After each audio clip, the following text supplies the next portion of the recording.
नमस्कार दोस्तों, मैं महेंद्र शर्मा स्वागत करता हूं आपका मेरे YouTube चैनल में। उम्मीद करता हूं आप खुश और स्वस्थ है दोस्तों। जैसा कि आपको पता है, अभी तालिबान बहुत ज्यादा क्रूरता अफगानिस्तान के नागरिकों के साथ कर रहा है। उसी क्रम में उसने जो भी महिलाएं प्रोटेस्ट करने आई थी उनके साथ क्रूरता की, उनकी गर्दनें काट दी, उनका भेजा निकाल दिया, और जो पुरुष आ रहे हैं उनको भी उन्होंने तहस नहस कर दिया दोस्तों। तो दोस्तों, ये चीज देख के पाक मीडिया ने एक नया ट्रेंड चलाया है कि कश्मीर मुद्दा बीच में लाया जाए और कश्मीर पे फेक न्यूज चला के उन कश्मीरियों पे बर्बरता साबित करना चाह रही है मीडिया, माहौल बनाने के लिए, पाक मीडिया। तो दोस्तों, आइए दिखाते हैं ये कैसे अनाप शनाप झूठी बातें कर करके माहौल बनाने की कोशिश की जा रही है पाक मीडिया में कश्मीर को लेकर, जबकि कश्मीर में सभी लोग बहुत खुश और शांत है, उनको रोजगार के अवसर मिल रहे हैं और उनको बहुत अच्छी स्वास्थ्य शिक्षा भी बहुत अच्छी मिल रही है। तो दोस्तों, आइए दिखाते हैं आपको ये झूठी डिबेट पाकिस्तान की जो एक माहौल बनाने के लिए की जा रही है। और उससे भी पहले दोस्तों, मैं आपसे रिक्वेस्ट करूंगा कि अगर आप मेरे चैनल पे नए हैं तो मेरे चैनल को लाइक, शेयर एंड सब्सक्राइब जरूर करें दोस्तों। जय हिंद, वंदे मातरम, भारत माता की जय दोस्तों। पेश की गई है और नाकाबिले तरदीद सबूत इसमें मौजूद थे और यही कहा गया है कि हम बार बार ये भारत की हकीकत को बयान करने का काम जारी रखेंगे। डेमोग्राफी तब्दील की गई, खवातीन के साथ ज्यादती की गई, लापता जो लोग हैं तकरीबन 10,000 तो उनकी तादाद बताई गई है। फिर इज्तिमाई कब्रें जो मिली हैं उस हवाले से भी बताया गया है और 3,800 से ज़ायद खवातीन जिनके साथ ज्यादती हुई है। 231 अफराद को करंट लगाया गया है। और वही बात है कि इन सारी ज्यादतियों पर अक़वाम मुत्तहिदा क्यों खामोश है, क्यों कोई कार्रवाई नहीं की जाती, क्यों जालिम के हाथों को नहीं रोका जाता। लगारी साहब, पहला सवाल मेरा आपसे यही है कि ये क्या सिचुएशन है कि हम लोग बार बार आवाज़ उठाते हैं, डोसियर हमने पेश किया, बड़ी अच्छी बात है, लेकिन दुनिया इसको कैसे कबूल करेगी, कैसे इस पर कार्रवाई होगी? बात यह है कि दुनिया के सामने हकीकतें हैं। यूनाइटेड नेशंस का जो ह्यूमन राइट कमीशन है उसने, बैन अवी इदारों ने, मुख्तलिफ तंजीमों ने जो आलमी सतह पर काम करती हैं, उनने तमाम जराइम देखे हैं, इंडिया के तमाम जराइम, किस तरह से वो एक इंडिया को उनने जेल खाना बना रखा है, कश्मीर को उनने पूरा मकबूजा कश्मीर को जेल खाना बना रखा है। तमाम कश्मीरी अपने घरों के अंदर और अपने कश्मीर के अंदर एक कैदी की हैसियत से ज़िंदगी गुजारें। जिस जगह पर 9 लाख के करीब इंडियन आर्मी हो, एक छोटे से जोग्राफिया में, वहाँ पर लोगों की ज़िंदगी क्या होगी, वहाँ पर बड़ों की, बूढ़ों की, ख़वातीन की, बच्चियों की और बच्चों की ज़िंदगी किस तरह से होगी, वहाँ किस तरह आपका एजुकेशन सिस्टम क्या काम करता होगा, हेल्थ सिस्टम क्या काम करता होगा, आपका गवर्निंग सिस्टम क्या काम करता होगा।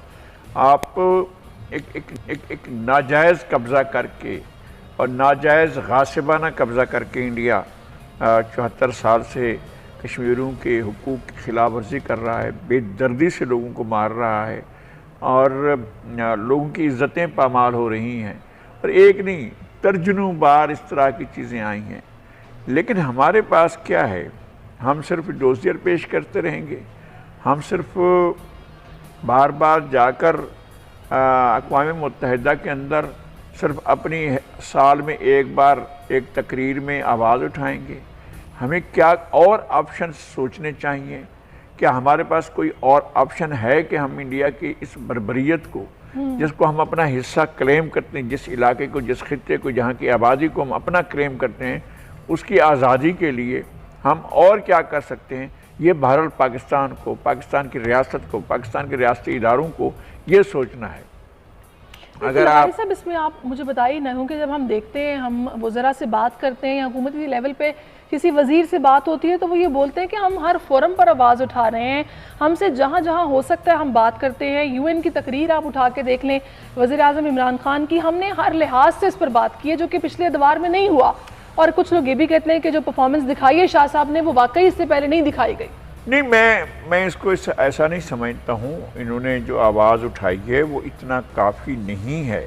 इस आवाज़ को उठाना एक मसला है भाई, आपके साथ है, आपके मिला हुआ है और आपका तारीख़ी तौर पर आपके साथ उसे होना चाहिए।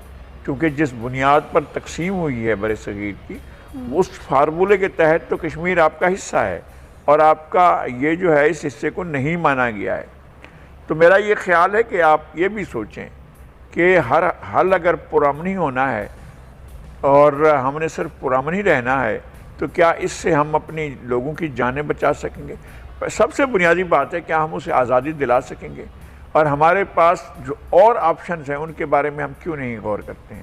ہمارے پاس ریٹیلیٹ کرنے کا آپشن موجود ہے، ہمارے پاس جا کر صاف طور پر یہ کہنے کا آپشن موجود ہے عالمی برادری سے کہ بھائی ہم بھی ایٹمی پاور ہیں اور بھارت بھی ایٹمی پاور ہے، ہمارے سنگین تنازعات ہیں۔ اگر عالمی برادری اس آزادی کشمیر کی آزادی کے لیے کچھ نہیں کر سکتی تو پھر ہمارے پاس بھی یہی آخری حربہ رہ جائے گا کہ ہم جنگ کا راستہ اختیار کریں۔ ہم ایسی بات ہی نہیں کرتے، ہم ڈرتے رہتے ہیں کہ جناب ہم یہ بات نہ کریں۔ اس میں وجہ مسائل کے حل کے لیے کون سا امریکی مسئلہ تھا؟ وہ عراق پر آیا تھا، اس نے باقاعدہ انڈیپینڈنس آف عراق ایکٹ منظور کیا اور منظور کرنے کے بعد اس نے 5 سال کے بعد عراق پر چڑھائی کر دی۔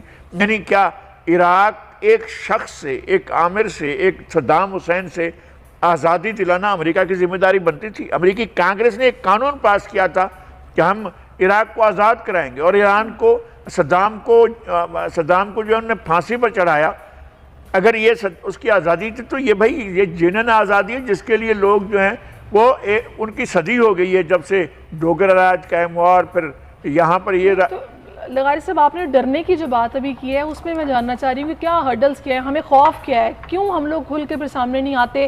کیونکہ دیکھیں اس میں یہ بھی باتیں ہو رہی ہیں کہ اکنامک ٹائز کا بھی بڑا مسئلہ ہے، وہ ممالک جو کہ علمبردار بنتے ہیں انسانی بنیادی حقوق کے، وہ اس پر پرو ایکٹیو کردار ادا نہیں کر رہے، وہ بھی کریں تو کچھ نہ کچھ ہونا، دنیا اس طرح قبول کرے۔ میں وہی عرض کر رہا ہوں، میں یہ عرض کر رہا ہوں کہ امریکہ کی افغان جنگ طویل 40 سال تک امریکہ جو ہے اس جنگ کو لڑتا رہا اور عالمی برادری کو 20 سال سے پوری عالمی برادری کی فورسز لے کر آیا، نیٹو فورسز لے کر آیا، دنیا بھر سے سرمونیلی صحیح، فلپائن سے، سری لنکا سے، فلاں سے، ادھر سے ادھر سے ساری فوجیں لے کر آیا اور یہاں آ کر ایک جنگ مسلط کی۔ بھائی آپ کا کیا کام تھا کسی ملک کے اوپر جنگ مسلط کرنے کا؟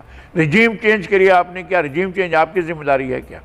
نہ آپ کا کون سا اخلاقی وہ ایسا ذمہ داری تھی؟ نہیں، ہم آئے تھے اصل میں اسامہ بن لادن کے لیے، تو بھائی اسامہ بن لادن کے لیے آپ نے 20 سال لگا دیے، وہاں پر ایک ملک پر 2 بار حکومتیں مسلط کی اور وہاں پر جو ہے آپ نے ان لوگوں کو آزادی نہیں دی کہ وہ اپنا فیصلہ کریں۔ آپ جاتے ہیں رجیم چینج کے لیے، آپ جاتے ہیں عراق انڈیپینڈنس ایکٹ پاس کر کے، آپ تیمور کی آزادی کرتے ہیں، آپ سوڈان کی جنوبی سوڈان کی آزادی کے لیے کرتے ہیں، تو بھائی کشمیر کے لیے آپ کو یہ بات نظر نہیں آتی۔ 2 ایشوز ہیں چونکہ اسلامی دنیا کے ہیں، اس لیے کشمیر اور فلسطین کے مسئلے پر عالمی برادری چپ سادھ رکھی ہے، سپر پاورز نے چپ سادھ رکھی ہے، خود اسلامی برادری چپ سادھ رکھی ہے۔ یہ تو ایک ایسی صورتحال ہے جس پر خون کھولتا ہے کہ بھئی اگر آپ کے پاس وسائل ہیں، اگر آپ کے پاس کچھ چیز ہے تو آپ آزاد کرائیں نا، آپ کس لیے آزاد نہیں کراتے ہیں؟ اگر کچھ چیز کرنی ہے حکمت عملی سے تو عالمی برادری کے سامنے یہ پیش کرنا کہ بھائی وہ یہ ایسی کے اجلاس ہی نہیں ہوتے جس طرح ہونے چاہیے، وہ بھی خاموشی۔ سارے کے سارے اداروں کو انہوں نے مفلوج محض کر کے پھینک دیا ہے سپر